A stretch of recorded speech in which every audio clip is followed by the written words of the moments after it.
internationale.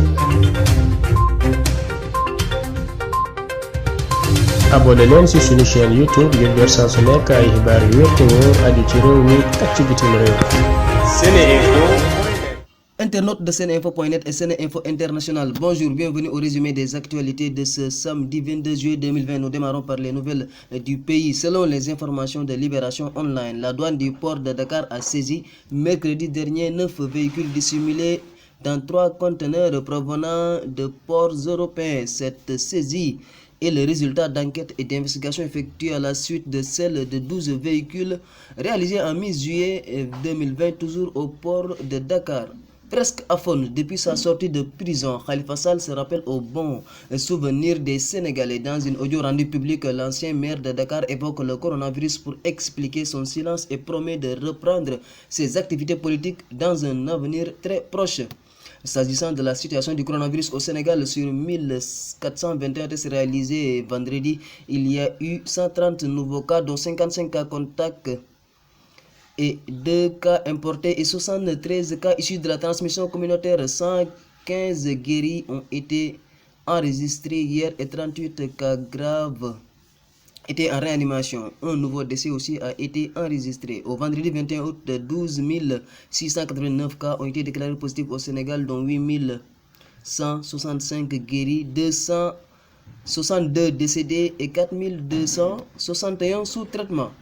Selon l'agence Anadolu, l'Union africaine veut tester 20 millions de personnes d'ici novembre dans le cadre de sa campagne L'Afrique contre la Covid-19, sauver des vies, des économies et des moyens de subsistance. La semaine dernière, le continent a enregistré une diminution du nombre de contaminations. Venons-en à la situation du Mali. Poussé à la démission le 18 août par l'armée, l'ex-président malien pourrait regagner les Émirats arabes unis où il est suivi médicalement depuis plusieurs mois. Son sort fait actuellement l'objet de tractations serrées avec les officiers poussistes. À en croire au quotidien Intelligence Africa, le sort de l'ex-président malien fait l'objet de discussions à huis clos. Une partie des proches d'Ibk a fait savoir au CNPS qu'elle souhaitait voir le président, très affaibli physiquement depuis plusieurs semaines, être transféré vers les Émirats arabes unis. C'est dans la capitale émiratique que le président malien est suivi médicalement depuis 2019. Ibk était encore aux Émirats arabes unis pour y subir une intervention médicale qui l'a considérablement impacté ces dernières semaines. Autre option étudiée, la Turquie. Les Émirats arabes restent néanmoins à ce jour la destination privilégiée par l'entourage d'Ibk.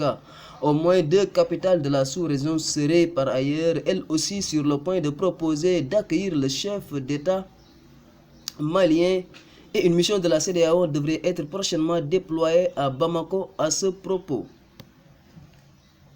La junte qui a renversé le président malien Ibrahim Boubacar Keïta va d'ailleurs mettre en place un président de transition qui sera un civil ou un militaire, a affirmé jeudi son porte-parole dans une interview accordée à France 24. Après la CEDEAO, le secrétaire général de l'Organisation des Nations Unies, Antonio Guterres, a condamné l'action des soldats mutins, la détention des responsables gouvernementaux du Mali et demande leur libération immédiate. Selon un porte-parole de l'ONU, Guterres a appelé au rétablissement immédiat de l'ordre constitutionnel et de l'état de droit au Mali. Soumaïla Cissé, le leader de l'opposition malienne aux mains des ravisseurs depuis le 25 mars dernier, a pu entrer en contact avec sa famille via des lettres. Selon le Comité international de la Croix-Rouge, le CICR a remis à un membre de la famille de M. Soumaïla Cissé des lettres de la part de ce dernier après de longs mois sans contact pour recevoir des nouvelles d'un être cher et d'un réconfort inestimable pour la famille, révèle donc un communiqué du Comité international de la Croix-Rouge. En Côte d'Ivoire, la commission électorale indépendante ivoirienne a rendu sa décision dans le contentieux des listes électorales. 11 000 personnes avaient déposé des recours constatant des erreurs dans leurs inscriptions ou tout simplement leur absence des listes. Certains Ivoiriens bien connus, Laurent Gbagbo et Guillaume Soro, exclus des listes, ont vu leur demande de recours à leur sujet rejetée. Dans le monde, 22 803 344 personnes ont eu à contracter le nouveau coronavirus, dont 14 596 332 guérisons et 796 095 décès, avec 5 636 428 cas confirmés et 175 298 décès. Les États-Unis demeurent l'épicentre de la pandémie.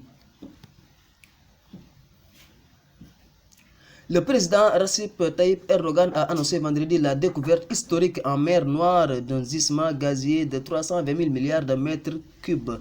La Turquie a réalisé la plus grande découverte de gaz naturel de son histoire dans la mer Noire, a déclaré vendredi 21 août le président Recep Tayyip Erdogan, précisant que l'exploitation débuterait en 2003.